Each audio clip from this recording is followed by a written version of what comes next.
West Virginia State University, where community leaders are developed. Experience 21st century learning. Experience friendships that last a lifetime. Experience the world through international opportunities at West Virginia State University. Experience a dynamic learning environment with over 80 areas of study, intimate class sizes, and affordable tuition. West Virginia State University. Experience the power of education.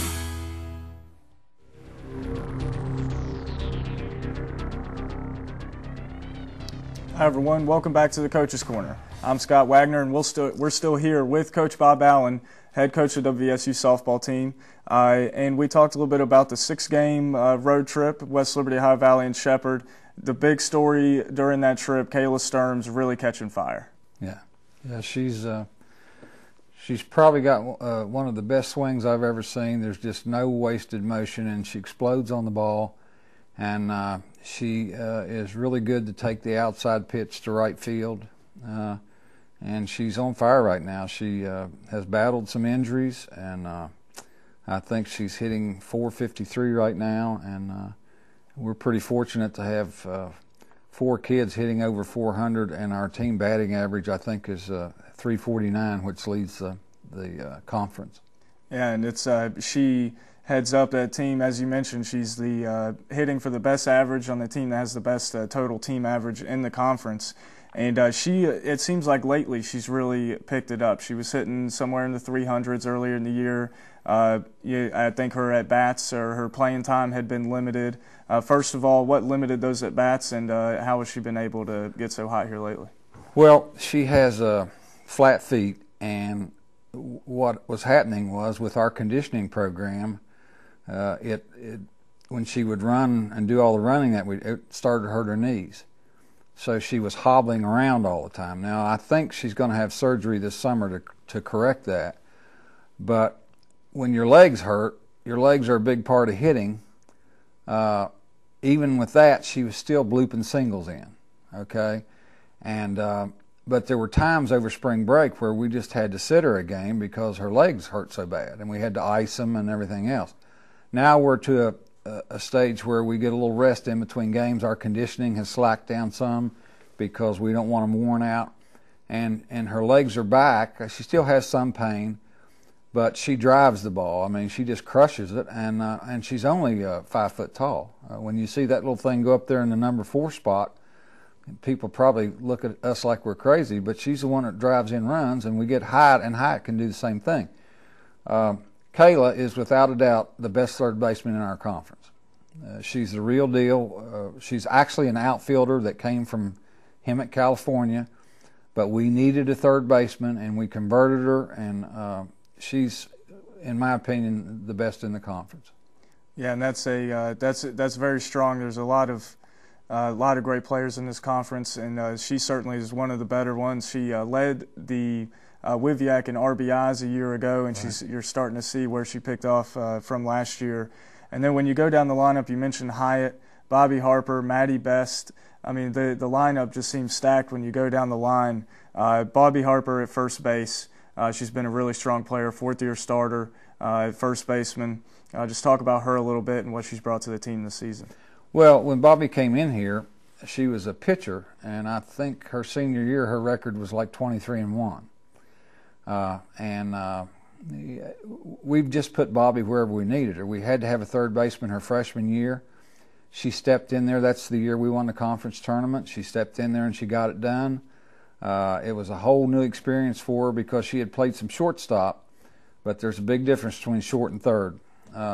And then we've moved her to first base, and she's done a great job to adapt there. There's a little difference in you get some left-handers that'll crush the ball to that side, but most of the really strong ground balls and hard driven balls are down the third baseline.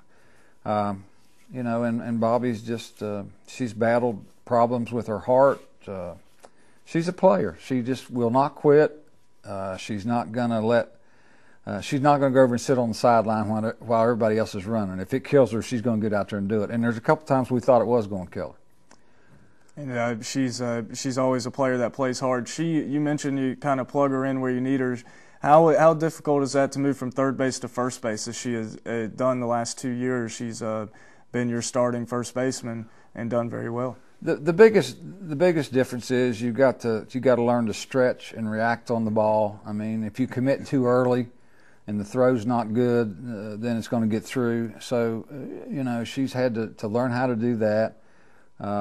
She's got a good glove, so she can scoop a bad throw up. She's made the transition real well, and I think probably if you ask her which one she likes best, she's probably going to say first base, because you have to be a little bit crazy to play third base in college. Yeah, that's such a tough position. You mentioned all the hard hit balls come that way.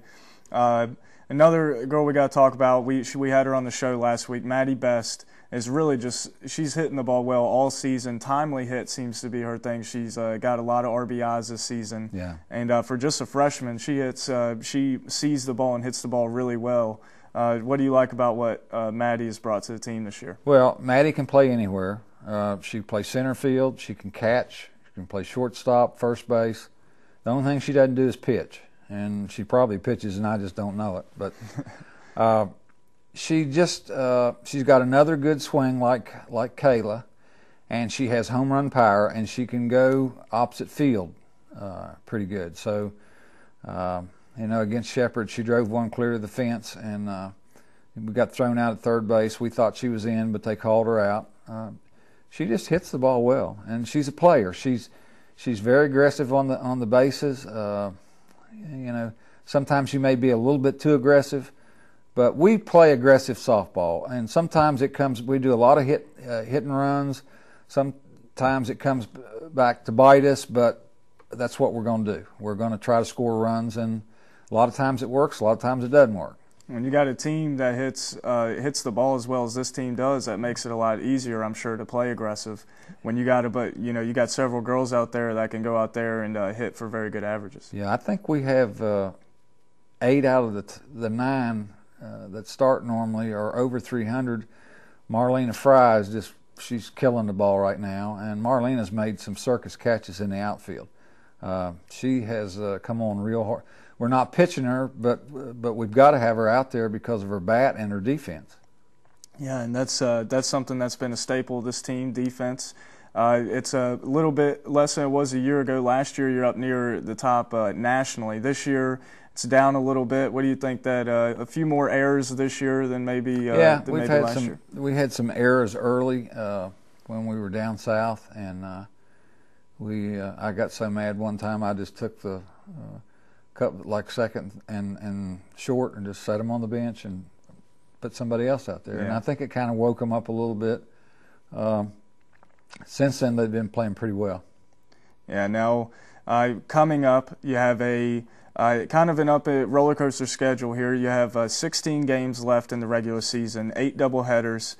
4 of them are against the top 4 teams in the conference, and 3 of them are against some of the bottom teams in the conference. How will you gauge your team's performance as you prepare your team to go into the conference tournament? Well, you just got to take them one at a time, one game at a time, one inning at a time. We're going to try to put the best team we can out there, and hopefully hope we can go into this tournament in the top 4. The year we won the tournament championship, we went in as a number 5 seed. So, and what's going to happen here too is we're going to get some rainouts, and you have to make your games up in order. Right. There's going to be some teams that don't play some of the tougher teams because of rainouts, and they can't get them made out. So actually, the seeding's not going to be exactly like it should have been. I'm going to advocate that we go to divisions next year. I don't know whether it'll happen or not, but it's so expensive to travel now. Gas $4 a gallon, and us driving clear to Shepherd, and right. We just need to go to divisions, and the top 4 teams go play in the tournament, because next year the tournament goes to 8 teams rather than 12. Mm-hmm. And you got to beat the best to win it anyway. So why not go to divisions so we can get all our games in? Well, we're out of time here, but thank you very much, Coach. Always a pleasure to have you on the show. And we look forward to watching you over the next 16 games or so to get ready for the tournament. Thanks for coming on. Thank you. No problem. All right, we will be right back here on the Coach's Corner with starting first baseman Bobby Harper of the WVSU softball team.